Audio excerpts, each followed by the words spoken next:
আজকে আমি রান্না করছি পনির চিংড়ি। সর্বপ্রথম পনিরটাকে কেটে নিচ্ছি।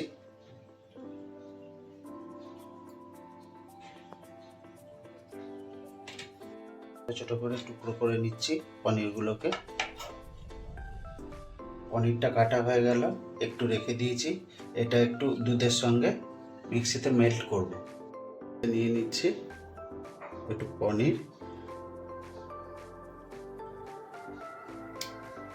তার সঙ্গে একটু দুধ মিশিয়ে দিচ্ছি।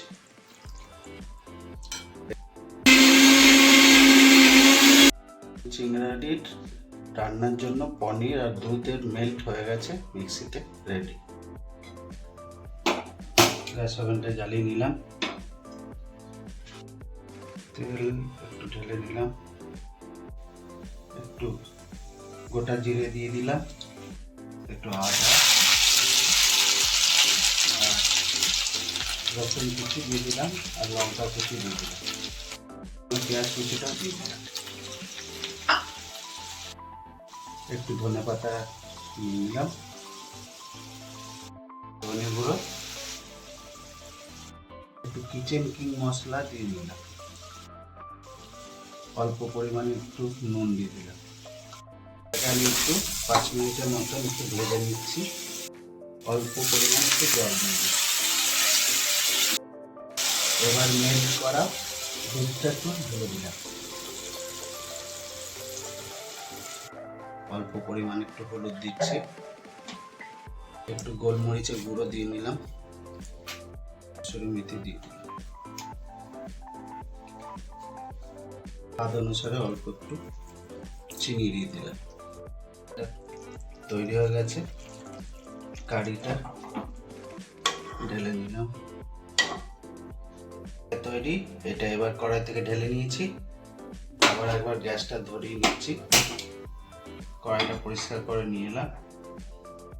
অল্প পরিমাণ তেল দেব, অল্প পরিমাণ বাটার দিয়ে দিলাম, একটু শুকনো লঙ্কা কুচি করে নিয়েছি, এটা একটু দিয়ে দিচ্ছি। চিংড়ি, পনির চিংড়ি হচ্ছে একটু স্পাইসি হবে, ওই জন্য একটু বেশি করে একটু লাল মরিচ দিয়ে দিলাম। অল্প পরিমাণে একটু তিল দিয়ে নিচ্ছি, সাদা তিল। পনিরগুলো এবার দিয়ে দিচ্ছি আস্তে আস্তে করে।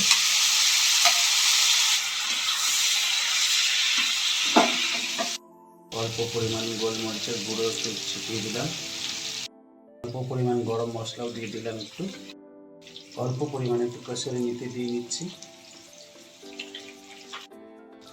কাশ্মীরি লঙ্কার গুঁড়ো একটু বেশি পরিমাণে দেবো।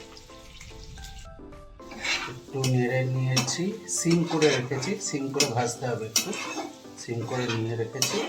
আর বেশিক্ষণ ভাজবো না, কেন বেশি ভাজলে এটা শক্ত হয়ে গেলে টেস্ট আসবে না। অল্প পরিমাণে একটু লবণ দিয়ে নিচ্ছি, দিয়ে দিলাম। এবার ভালো করে নেড়ে নিচ্ছি।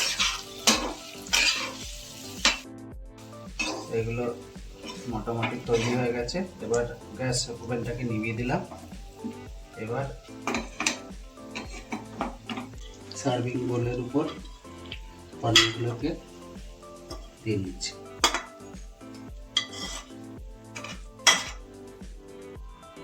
একটু গার্নিশিং এর জন্য ধনে পাতা ছড়িয়ে দিচ্ছি, অল্প কয়েকটা পুদিনা পাতা ছড়িয়ে দিলাম। তৈরি আমার পনির চিংড়ি। দেখি কিরকম খেতে হয়েছে পনির চিংড়ি।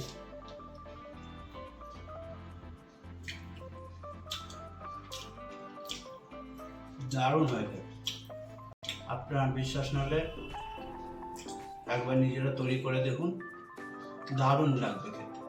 খুব কম সময়, খুব তাড়াতাড়ি হচ্ছে। ভালো লাগলে লাইক করুন, কমেন্ট করুন, আর অবশ্যই শেয়ার করুন, আর সাবস্ক্রাইব করতে ভুলবেন না কিন্তু।